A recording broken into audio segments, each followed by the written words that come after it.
నమస్కారం. కాలం ఎప్పుడూ ఒకే రీతిన ఉండదు కదా. రాజకీయాలు అందులో భాగమే. దక్షిణాదిన కాంగ్రెస్ పార్టీకి అతిపెద్ద కంచుకోటగా ఉన్న కర్ణాటకలో ఇప్పుడు రాజకీయ ప్రకంపనలు మొదలయ్యాయి. గత కొన్ని నెలలుగా తెర వెనుక సాగుతున్న లీడర్షిప్ మార్పు వ్యవహారం ఇప్పుడు చివరి అంకానికి చేరుకుంది. కర్ణాటక ముఖ్యమంత్రి సిద్ధరామయ్య తన పదవికి రాజీనామా చేయబోతున్నారా? అధిష్టానం ఆయనకు జారీ చేసిన ఆ ఆదేశాలు ఏంటి? మే 28వ తేదీన ముఖ్యమంత్రి సిద్ధరామయ్య తన నివాసంలో కేబినెట్ మంత్రులందరికీ ఒక ప్రత్యేక అల్పాహార విందు ఏర్పాటు చేశారు. రాజకీయ వర్గాల్లో దీనిని సిద్ధరామయ్యకు ముఖ్యమంత్రిగా చివరి విందుగా అభివర్ణిస్తున్నారు. ఈ సమావేశం తర్వాత ఆయన నేరుగా గవర్నర్ వద్దకు వెళ్లి తన రాజీనామా లేఖను సమర్పించే అవకాశం ఉందని బెంగళూరు రాజకీయాల్లో జోరుగా ప్రచారం జరుగుతుంది. సిద్ధు మామ రికార్డుల రారాజు. అసలు ఈ రాజీనామా ఎపిసోడ్ గురించి మాట్లాడుకునే ముందు 78 ఏళ్ల సిద్ధరామయ్య రాజకీయ ప్రస్థానం గురించి ఒక్కసారిగా తెలుసుకోవాలి. కర్ణాటక రాజకీయాల్లో ఆయనకు ఉద్దండుడు.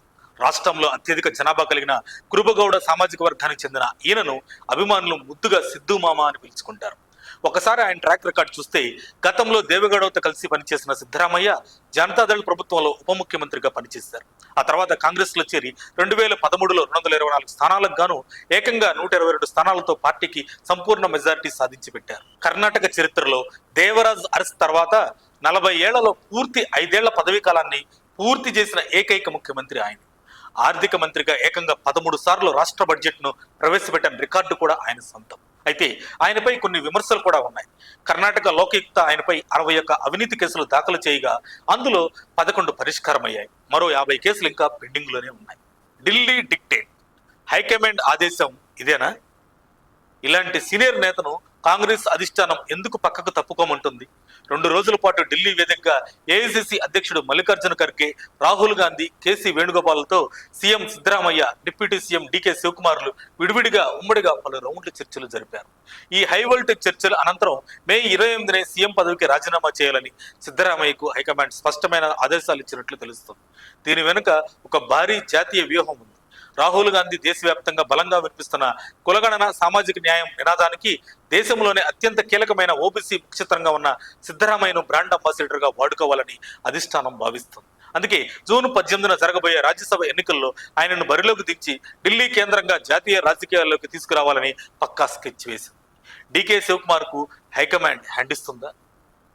సరే, సిద్ధరామయ్య రాజ్యసభ రూట్ ఎంచుకొని సీఎం పదవి నుంచి తప్పుకుంటారు. మరి నెక్స్ట్ సీఎం ఎవరు? ఈ ప్రశ్న దగ్గరే అసలు సస్పెన్స్ మొదలైంది.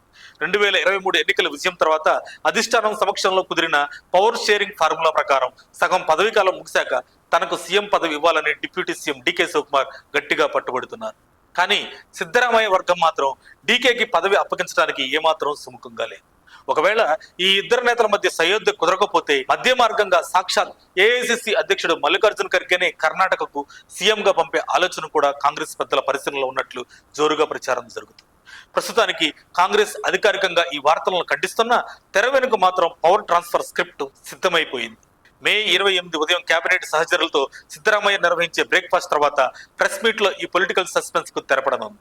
సిద్ధరామయ్య తన సుదీర్ఘ రాజకీయ అనుభవంతో గౌరవప్రదంగా రాజీనామా చేసి జాతీయ రాజకీయాల వైపు అడుగులు వేస్తారా, లేక కర్ణాటక కాంగ్రెస్ లో సరికొత్త అంతర్గత కుమ్ములాట మొదలవుతుందా అనేది మరో 24 గంటలలో తేలిపోనుంది.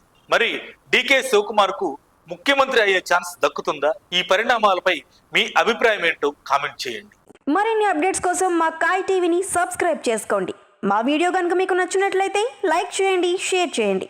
మీ విలువైన అభిప్రాయాలను కామెంట్ బాక్స్లో తెలియజేయండి.